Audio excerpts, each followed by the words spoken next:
Perp walks and burn bags full of Russiagate docs don't threaten us with a good time. Blaze News The Mandate starts right now.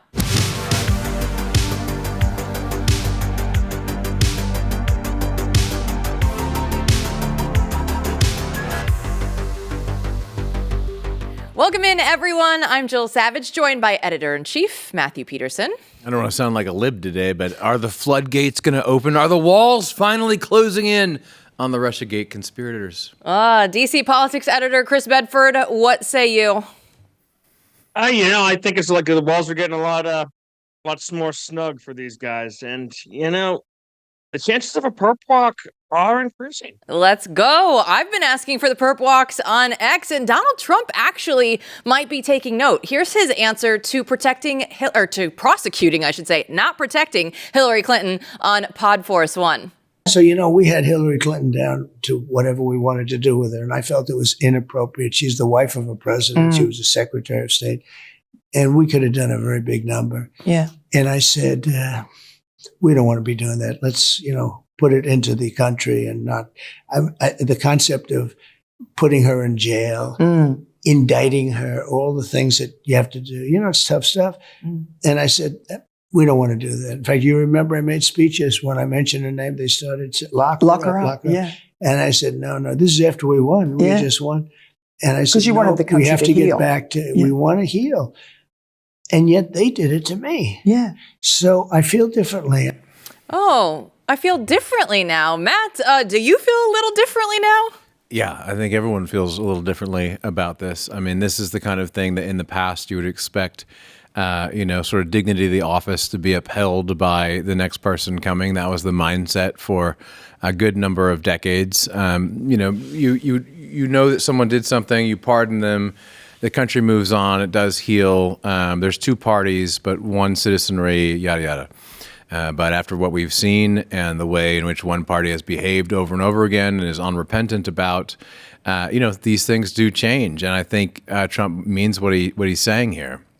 Well, Chris, I want to lock her up just as much as everybody else. I don't know that we're actually going to get it, but I love the sentiment, at least for today. But going after people at the top is the smartest thing that they need to be doing right now. And yes, I agree. You're not going to see Hillary Clinton locked up. You're not going to see Barack Obama locked up. But I do think, and we've talked about this previously in the show, people like Brennan, people like Clapper, people like Comey, even more, are in real serious danger of having broken the law for their parts in this cover-up. And the fact that, they're not politicians. The Supreme Court, this doesn't impact Hillary Clinton as much. President Trump pointed out, I think it was late last week, that the Supreme Court rulings that assisted him in the prosecutions that said, listen, you just can't prosecute for official actions of the U.S. president. It really ticked off liberals. But right now, it may actually be helping Democrats out because that's going to apply to President Barack Obama, who's going to try and say, hey, these were official actions of the president. That's maybe why they're not going to go after him. That sort of protection is not afforded to rogue intelligence officers, no matter how important they are in those rogue agencies. Well, let's dive into some more of the Russiagate declassified documents. DNI Gabbard is declassifying all these text messages and documents, exposing just how embedded the media actually is with this fake Trump-Russia collusion narrative, right? We know the Steele dossier, that of course is the Clinton-funded Oppo research file. It was leaked to Yahoo News by the people that were trying to go through and use it for FBI's Crossfire Hurricane to actually look in to Donald Trump's campaign. Now, Peter Strzok is the guy who started all of this. He admitted in the 2016 text message that the dossier wasn't meant just to inform, but it was actually intended to influence the media narrative. So, Matt, when we say that you don't hate the media enough, this is another example of what we're talking about. Yeah, look, the problem is the collusion. The real collusion was not Trump with Russia. The real collusion, I repeat, was not Trump with Russia. The real collusion was the intelligence agencies, the FBI, with the media. And they played that game arm in arm. And Peter Strzok is a classic example of an FBI agent gone wrong, someone in a senior position who is playing politics, and we have him on record playing politics the entire time.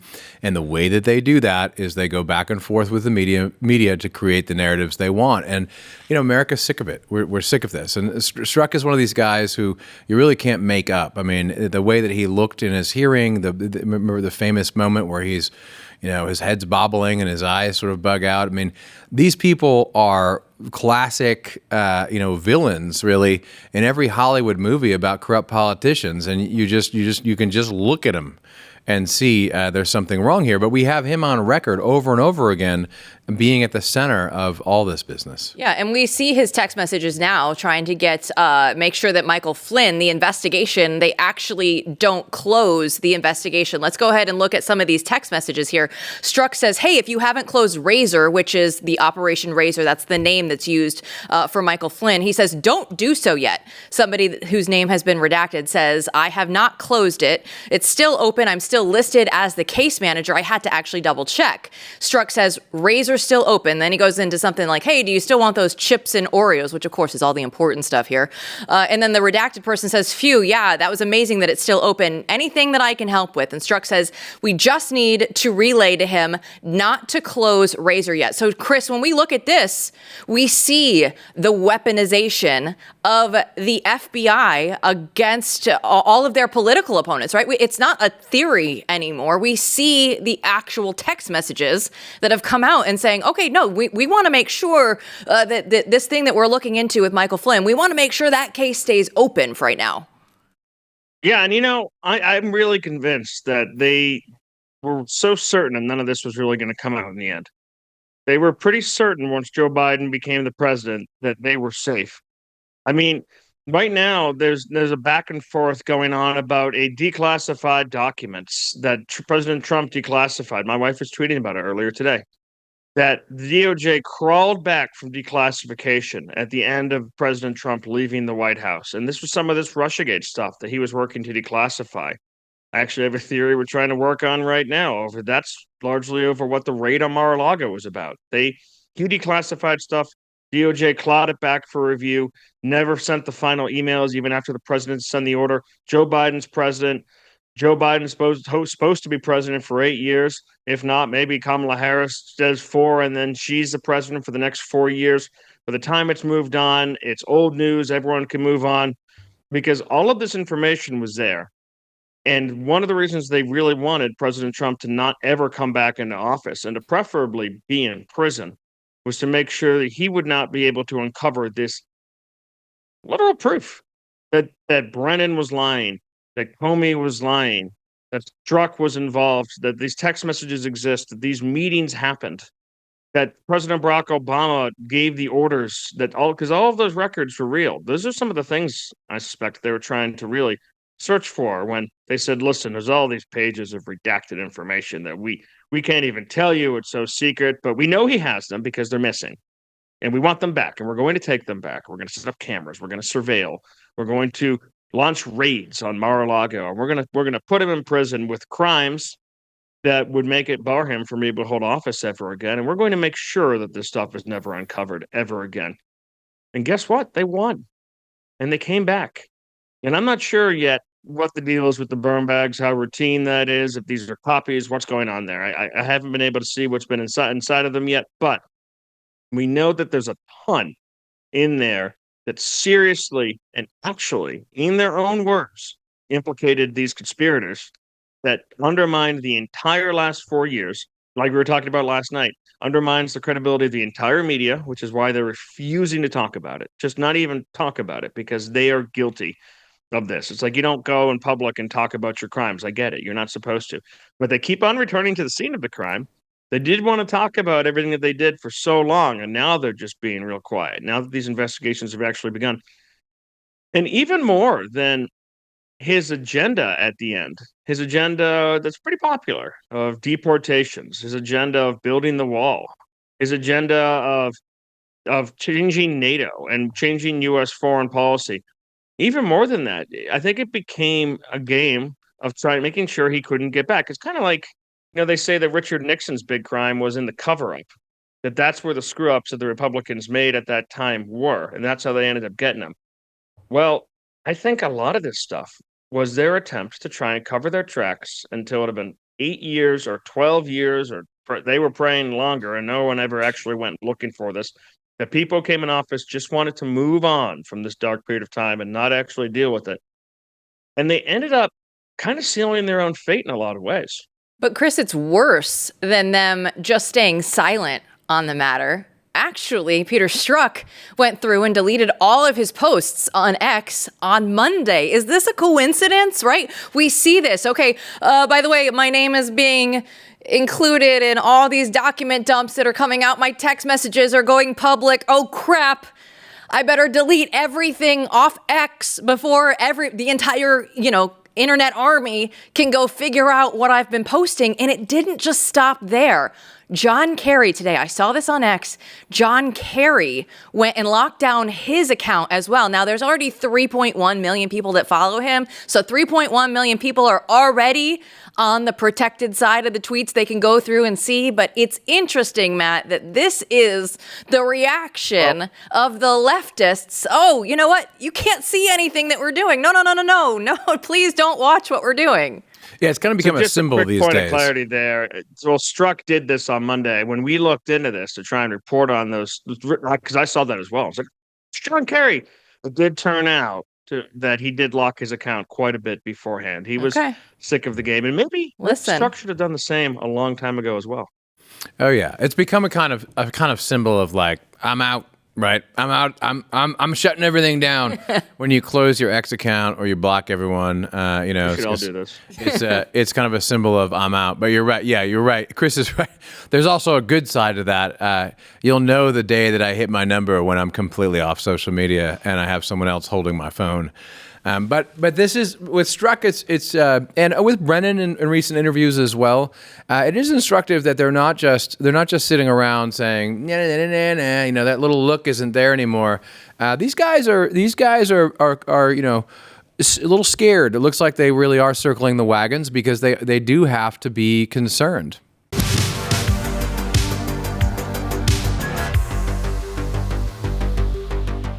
Well, let's be real. It feels like we're living in a time right now where telling the truth actually feels pretty risky. All the lies are dressed up as compassion, and if you actually speak the truth, they call it hate.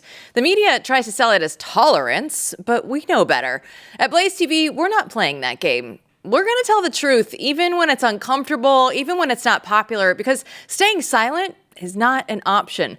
On this show and across the Blaze TV network, we go beyond the headlines. We're not just reacting, we're actually digging into the story and figuring out who's behind it. But you're not going to get that from the corporate media. They've picked a side, and it's definitely not yours. We're here to push back.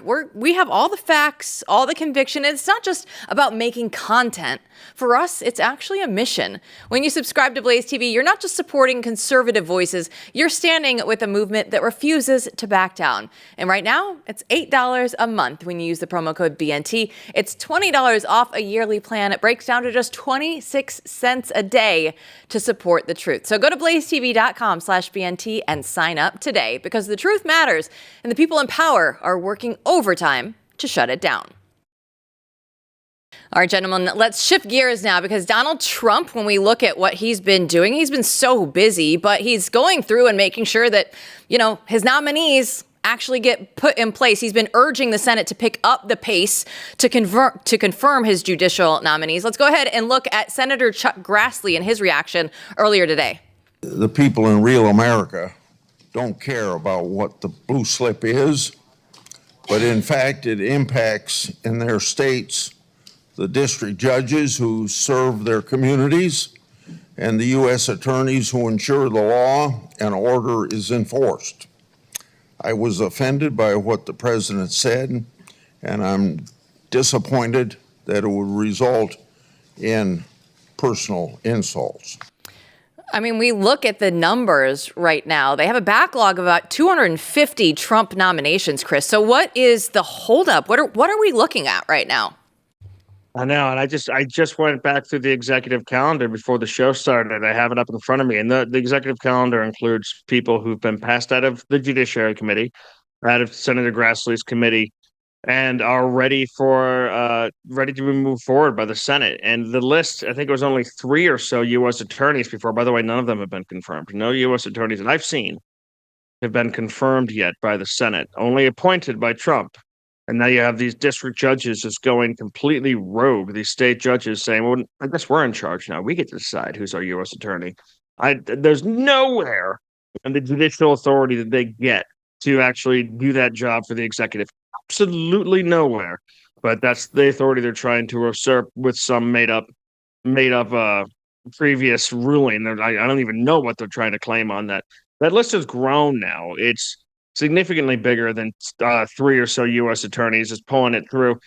And Chuck Grassley himself is an institutionalist. He's going to want to maintain as much of the Senate institution as possible. And the Senate is supposed to be a slow place. It's gotten slower and slower and slower and crazier and crazier.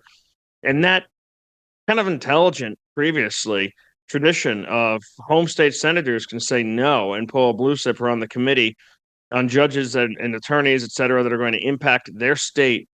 That made sense in an age where maybe they had more sensical concerns. But now it's just become partisanship, which is blue states saying you're not allowed to have anyone who's in charge of Maine, not unless they're a liberal.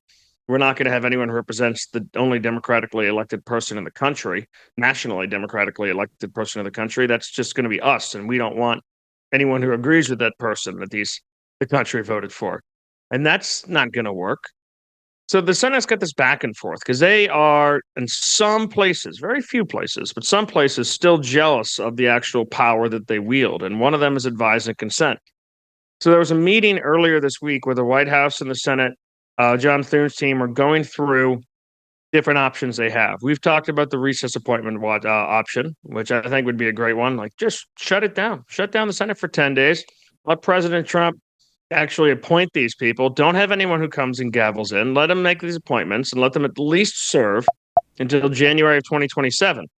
Now, they don't want to give up that power completely, but some of the things that they have, instead of just the brute force of forcing senators, Democratic senators, to sit there for 30-hour batches for every one of these nominees, is to say, we're not going to do the 30-hour thing on cloture. We're going to have less of these people who are actually considered part of the things that the Senate, people who have the Senate has the right to confirm. And that some of these appointees, if you're going to make it that difficult to do this deputy undersecretary of defense, and then the Senate's not allowed to handle that anymore because you're no longer being a responsible board who's just saying, listen, I've got the best interest of this country and these people need to be considered. We need to ask them questions. You're being someone who just says, I don't care. I'm going to do everything I can to block you. This administration won't have its government, which is unfair. And certainly not a reading of the spirit of the law, the spirit of the rules. And there's that back and forth because there are enough institutionalists like Chuck Grassley, who was elected with when Ronald Reagan was elected. I think his second term. He's been there for a long time. He wants to protect the Senate. And that kind of knowledge actually is important. And he's not trying to slow everything down, but he's also just trying to go at his own pace. He's in his 90s. He's trying to go things by the book. Sometimes I think the Democrats are able to take advantage of that. And the rule changes have to be carefully figured out by Thune because he needs to get them past Collins. He needs to get them past Murkowski. He needs to get them past McConnell, who's not exactly a Team Trump player. He needs to get them back past Chuck Grassley because he needs the votes to actually do that in his conference. And they're going to have to tread carefully, put that pressure on, but I know that they are because I've been trying to reach, and if you're watching, pick up your phone, the legislative affairs team for most of the day so I could get to the bottom of what is the strategy here. But I know that they're very busy. Answer your phones, Chris Bedford says. One of the things that I did see on the Twitters earlier today is that the Senate advanced Joe Kent as Trump's pick for Director of National Counterterrorism Center, which is under DNI Tulsi Gabbard. So that's one of the things that we have been waiting for here, especially on this show, because we see all the good things that Tulsi Gabbard is actually doing right now. We talk about it every day. So she needs more help. And we are here absolutely to push for all of the help that Tulsi Gabbard needs right now, Matt. Yeah, I mean, the one thing you can say about Joe Ken is that he understands the mandate. He understands the president's agenda, and he wants to move that forward. And he's very in line with Tulsi on many things. So that was heartening to see because of how strong he was in the past, campaigning and so forth, and his background. He had a mark on him. So he made it through pretty well, and so have some other people. So there's definitely, help is on the way. There's hope here, but we got to see how this obstructionism finally dissolves, and it needs to dissolve soon. Well, Chris, you're not alone when you're telling people to make calls. Our own Glenn Beck today was out there telling people that they need to call your senators and demand that they pass President Trump's nominees before taking a vacation. You didn't elect them all to be all talk and no action. It's time for them to do their job. I love the all caps there from Glenn. Do your job. He's on your team, right? He's out there telling the people, make the phone calls, get this done. We need the mandate actually to happen there, Chris. I know. And I know they've got competing interests. I know that these senators are eager to get home, not so they can just sit around the fire or take the boat out, but because they really need to be talking to people and trying to sell the big, beautiful deal. I understand that there's a tug and pull, but in order to justify your reelection, you need to actually be doing the work. You need to back up the president of the United States election by giving him the administration that he needs to be able to execute on that mandate.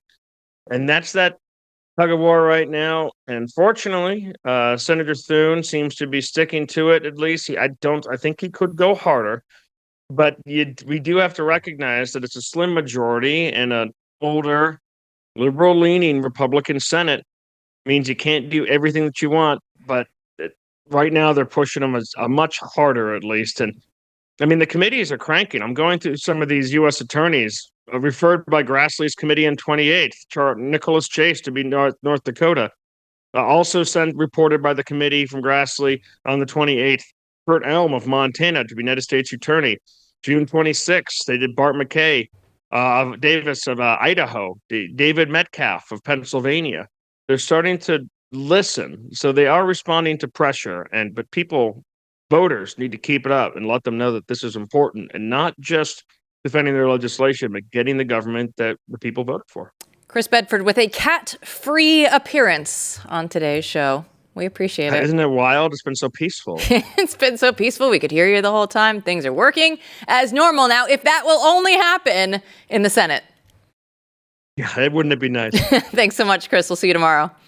See you then. Don't go anywhere. We'll take a look back at Trump and the historic 6 months that we've seen so far right after this.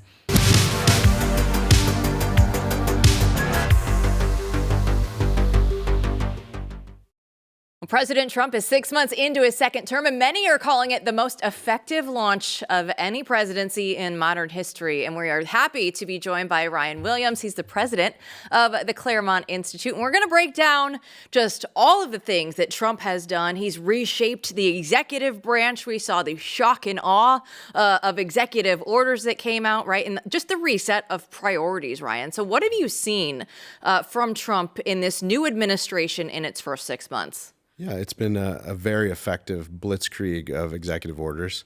I guess we shouldn't use that word, but it's a figurative term. You mentioned the first few months, but for those paying attention, there's a new one at least every week commenting on some new issues. That's been great.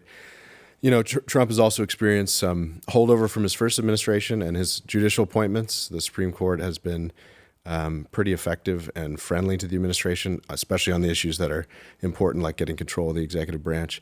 I mean, the immigration issue, I think he's defied even his critics underestimated the extent to which he would shut down the border immediately. It's defied expectations. It's pretty much been closed effectively, partly through folks' fear of getting deported and scooped up, but also a kind of record number out of the Justice Department, I think this morning, of prosecutions in recent memory of illegal border crossings. And then on trade, of course, he defied the experts with the GDP numbers that dropped today after everyone predicted a recession due to tariffs. He's used it to effectuate some wonderful negotiations abroad, and they'll continue. And then we should mention, too, it's what his critics call it, but it's a good term, the war on higher ed, especially in the sense of the war on the ideological capture of higher ed and its nasty slide into anti-Semitism and woke madness. So on most fronts, there's not much to complain about. When you think about the big picture, to actually reform the administrative state, which no Republican president has been able to do post World War II. So we have a long way to go, obviously, and we can't put that on Trump in the first 6 months. But how hopeful are you of the future, the momentum that he has now, and what are the big obstacles you see coming up? The big obstacle will be Congress, which has been the obstacle to this for decades. So the executive action's been great. The Supreme Court seems primed. It hasn't quite done it yet, but it has signaled that it's willing to overturn a nearly 100-year-old precedent that stood in the way of presidents getting control of the administrative state, case from 1935. So that would be wonderful. On deregulation as well, especially in its intersection with the bureaucracy and the bureaucracy's control over half the lawmaking in the country, basically, wresting that back from the administrative state, either into Congress or under presidential control through personnel, are huge priorities. But to really make a lasting reform of the administrative state and to reconstitutionalize it, to tie it again to the control of the people through their elections and through their elected representatives, Congress has to get involved. And that's a tall order. So let's talk about that for a minute, because I've been thinking about this a lot lately. I hate just dooming on Congress, which is so hard not to do because they're so terrible and have been for so long, and we've studied this, and you know it well. So what is the path there? There has to be a path there, and the one hope that I've seen is, when Trump starts to berate them, they do things and confirm people that we would have thought impossible a year ago. So that's hopeful. Is that the path forward? What does it look like? Yeah, through his election and then re-election after a little hiatus, he's the dominant force in the party. He's amassed a coalition that the rest of the Republican Party, especially elected members, are scared of. Mm-hmm. So to use that leverage to try to solidify and cement reforms of the administrative state will be the challenge. And I think they'll probably, they're laser focused, as they should be, on making it through the midterms and defying political gravity and holding the House and maybe even expanding their majority. I think the time to really reform would be after that. It's very hard to do with a razor-thin majority. And I'll jump on the bandwagon of not dooming on Congress. It's not their fault. No one has really legislated or appropriated in decades. So these are new muscles that need regrowing. It's partly their fault. We can Of say course, we yeah. can say partial blame here on this show. I think one of the when you look back at Trump 1.0, people would look back and he would always say, "Oh, I have the best people," right? It's always the best people. Well, we know in the first administration that was not always the highlight. So what do you think that he has learned from then to now, and just the people that he is surrounding himself with right now in this new administration? Yeah, he's learned the importance of loyalty. Now, maybe he's overcorrected slightly, maybe. But you need people who are on team, and he's got a cabinet that finally is. And he needed, in a way, the 4 years in the wilderness to continue to build this coalition of folks, experts, future cabinet members, future deputy secretaries, and all the rest, who finally came on board or got themselves ample credentials to be plausible. And now there's a whole team that can help serve him. Whereas everyone in 2016 was kind of discombobulated by this crazy phenomenon that is sort of unprecedented.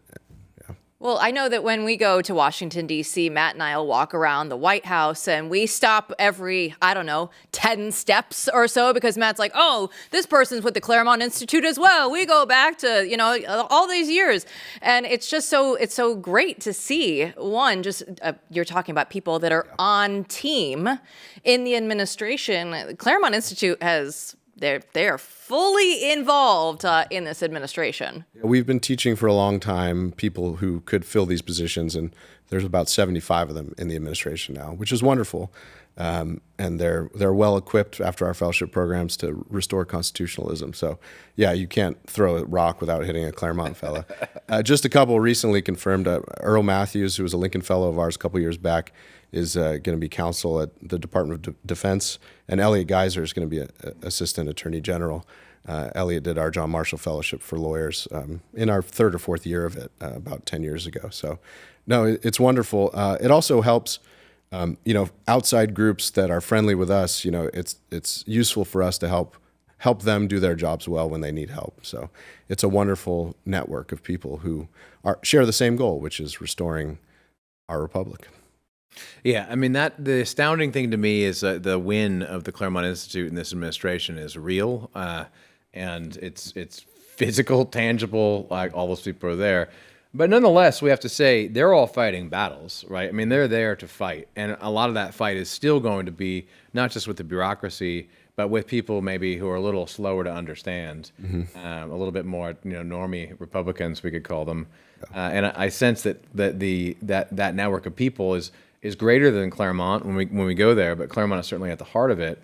And what you see is a lot of younger staffers or mid-level staffers who are trying to connect, right, and with other people who sort of get it. Does it strike you that way? I mean, so far it's almost been like, to me, this time around, there's people who totally understand, have internalized the MAGA Maha agenda, and then there's some other people who, maybe they're just like out for themselves or, normal human nature, or who don't quite get it. But that's totally different than last time when it was only a handful of people. Right. Yeah. A critical mass is a helpful thing.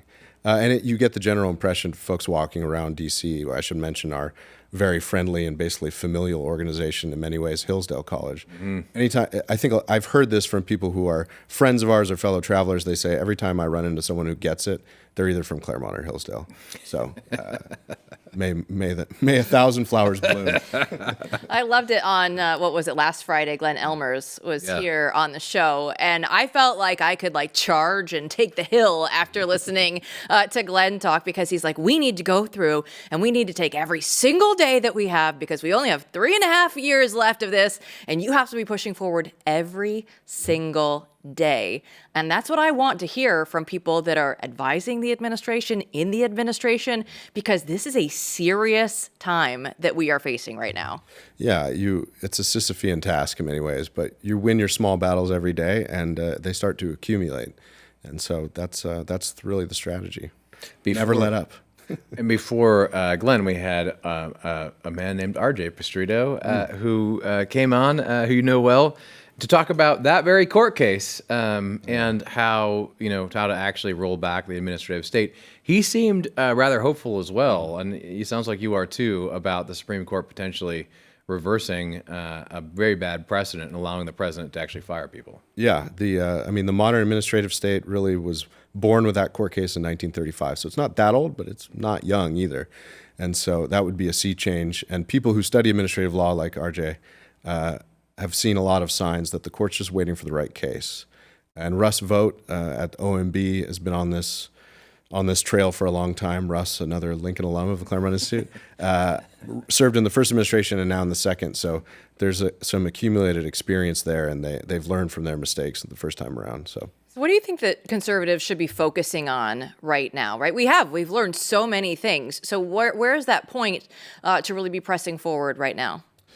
Laying the groundwork at the very least, if you can't get it done in Congress, to start persuading everyone that is where the real action is. If you want to really make America great again, especially as we lead up to the 250th anniversary of the Declaration of Independence, you have to get Congress to start to solidify and make permanent some of these changes. They've taken a few steps in that direction, but that's really where you'll enact exacting change and put up a firewall against the next Democratic administration coming in and sweeping it all away.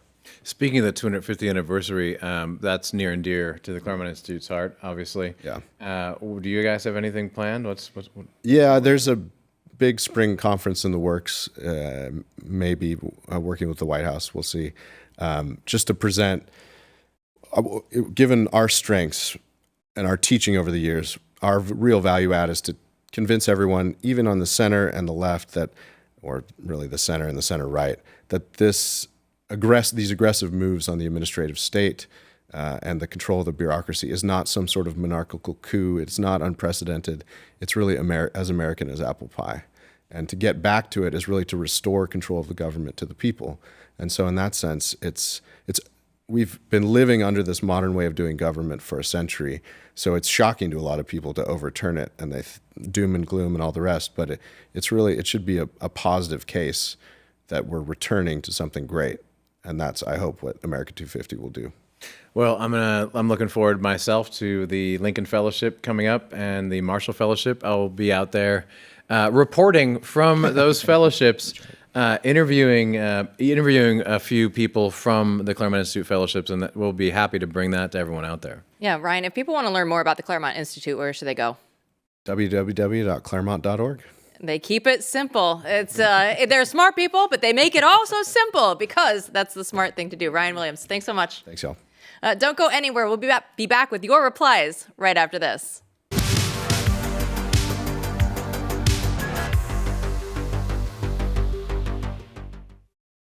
We have to love it when all the Russia hoax revelations are actually starting to make members of the deep state go disappear online. Peter Strzok, see you later, no big deal. So I posted on X that John Kerry is the latest political figure to lock down his X account following the document released by DNI Tulsi Gabbard. Now, Chris Bedford poured some water on that, and he said, well, but he does this from time to time. Listen. You can do it from time to time. I don't care. The fact is, it's still locked down. It's still happening. So my question to you is, who will go into digital hiding next? John starts us off. He says, quite telling, isn't it? Can't wait to see the next wave of political elites that lock down their accounts. It is quite telling. That's why I went through and wrote that question, because they'll tell you exactly what they believe when they're locking down their own replies. You can't see the words that they're writing on the internet, and the internet lives forever.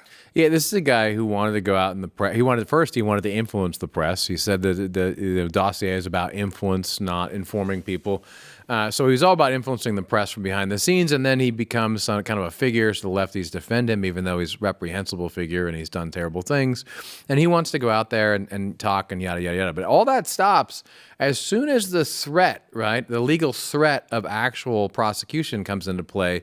Not talking so tough now and going to shut down the old X account. Heretic Dave wrote that if Ms. Maxwell is going to name names, everyone that is named will likely lock down their social media accounts on all platforms. I cannot imagine the server overload of all these crappy human beings being berated on social media. That would be a lovely day. That would be one of the highlights of the internet, right? Like, do you remember it was still Barack Obama was president, but the night that they killed Osama bin Laden, and everybody took to Twitter. It was one of those things that was just such a unifying moment. Yeah. I feel like if Epstein names start to come out, that will have the exact same impact. Like, people will be going to X at the exact same time and just having an entire dialogue right there as a shared experience. That really was one of the shared experiences. Well, socials. I mean, I love the shared experiences. I love X. May it live forever. I don't want to pour cold water on this one, but I would say I'm not really trusting in Miss Maxwell to provide us all the things we want to know about Jeffrey Epstein. However, I do think she knows this is her time in the sun, and she's probably willing to spill some tea.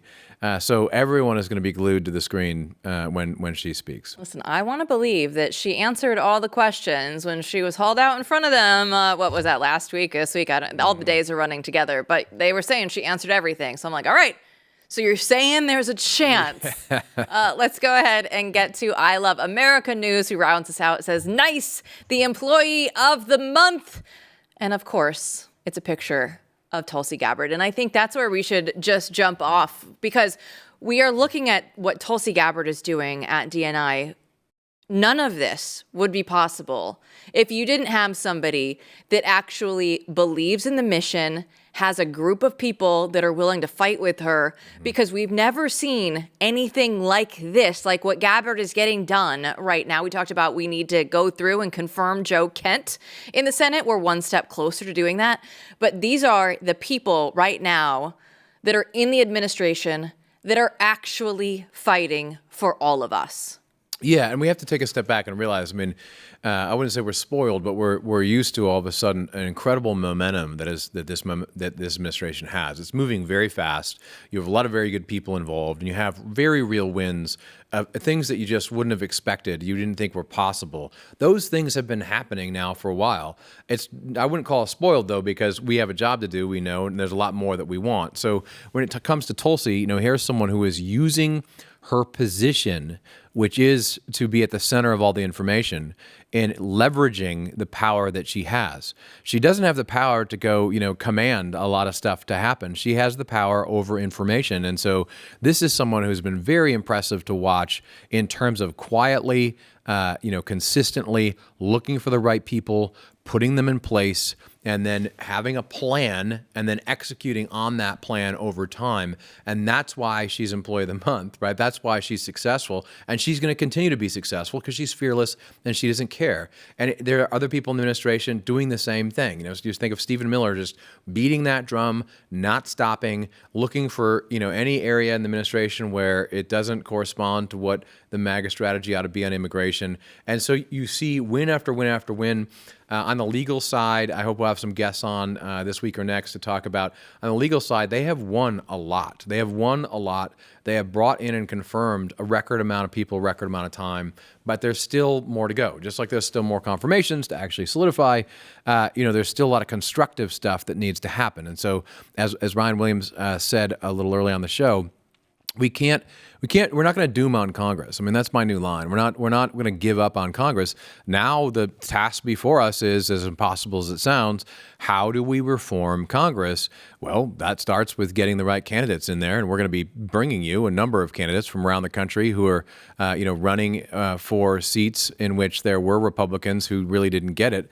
And look, we don't necessarily are endorsing them by having them on the show. We're just looking at them all if they seem interesting and saying, here's some people we need to check out, and we'll check them out along with you. Because if we don't constructively build a new party and a new congressional caucus that actually understands what we're talking about here, that knows they actually have to legislate, they have to learn again how to do that, they actually have to pass budgets, that's what people want, then we won't get what we want.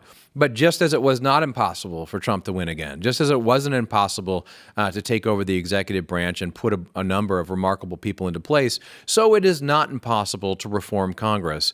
And if we tell ourselves it's impossible, we won't do it. It's the same thing in media, by the way. Right now, you have the destruction of the old order. They're on the run. Their companies are falling apart. But the other side of that coin is that conservative companies have to do more than sit and bitch and complain and moan and comment on other people's news. We have to provide original news ourselves. We have to have original programming and entertainment and movies ourselves that are actually good, right? And that's hard work, just like reforming Congress will be hard work, but it's the work that needs to be done. And so at the end of the day, like the older brother in me always comes out like, wait a minute, what actually has to happen?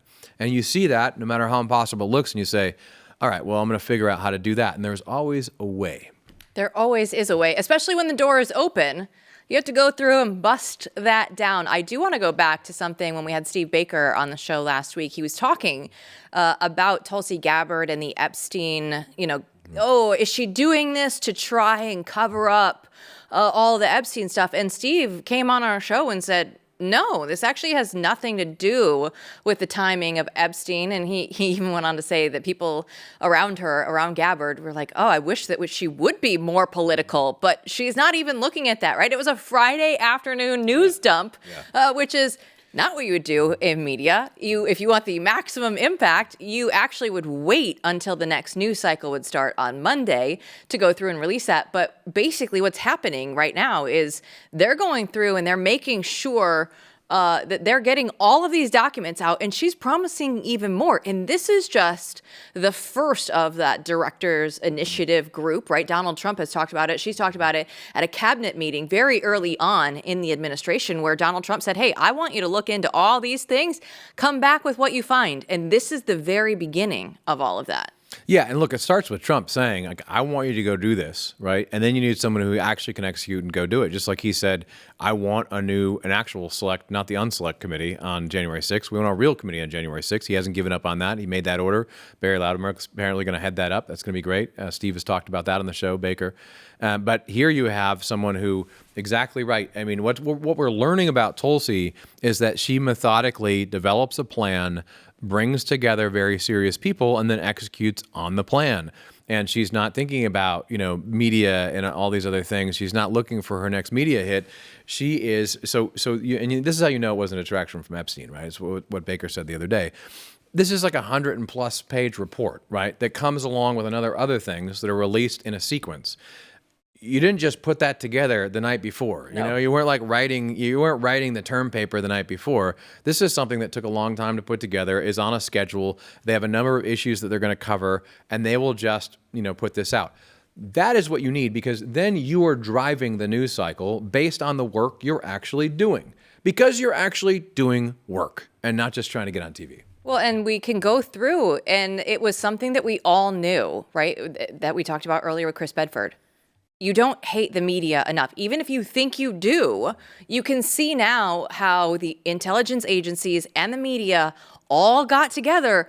And if Donald Trump didn't win this time around, they would have gotten away with all of this, because we see now Kash Patel, we found burn bags here in a secret place at FBI headquarters. Oh, I'm sorry. What? All these classified documents are in burn bags? Well, this isn't how the administration, how the intel is supposed to be handled, but they are still trying to get away with it, even right now, even with all the patriots in charge. Yeah, this is something that really gets me fired up, and that's why my tone is dropping. You have to understand about these people is that the despicable thing about them is they dined out on saying for years that they were speaking truth to power, and that somehow, they were holding everyone accountable. And instead, they were lapdogs of the regime. I mean, they were servants, lowly servants, who really, who really live a low life existence, doing whatever the hell the government wanted them to do. And it's kind of crazy after, Obama put some of these people in jail. Like, Obama went after the press and scared them and, riled them up. You think Trump is bad. Obama was trying to put people in prison. He was very concerned about the press, and they just got the press in line. So these people were taking partisan points and then actively working with the administrative state, right, with power. This is how I knew that the New York Times was signaling that, Biden was probably going to step down when they suggested someone else. How did I know that? I know that because the New York Times would never do that and get in front of power. They were only doing that because they knew that this is what Obama wanted and it was in the works. They would never step out with any kind of bravery, even against their own party. So that's what makes it so despicable. It's like, I get you're on the other side. You hate half of America. Okay, we're going to fight. But what's despicable about the press is you just take orders from overlords. And that's just, as a human being, that's reprehensible, and it's low class behavior. And that's where they are. They're like dogs. They're like lapdogs of the regime, and they still are. And now they're going to die for it, and they won't even come out, right? How many of these people could come out right now and be a superstar in the press if they just said, you know what? I was wrong. I was just going along, and now I realize I was wrong. They still won't do it. They'll die, and they'll lose their jobs rather than speak out against actual power. Listen, what I remember from last summer, it was a totally normal Sunday afternoon, and the President of the United States just took to Twitter and was like, you know what, America? I've decided I'm not going to run again. And things were just as normal as they could be in our country. Oh, yeah, I remember that too. It was very normal. Normal, ladies and gentlemen. It was just fine. Yeah, that is the kind of thing that they do. So those They kinds of made battles that happen. seem like this is just what happens. Oh, because all of a sudden, Kamala, remember her? She became the best candidate ever. Sometimes That's you something. don't hate the media enough. Thanks for watching, everybody. We'll see you back here.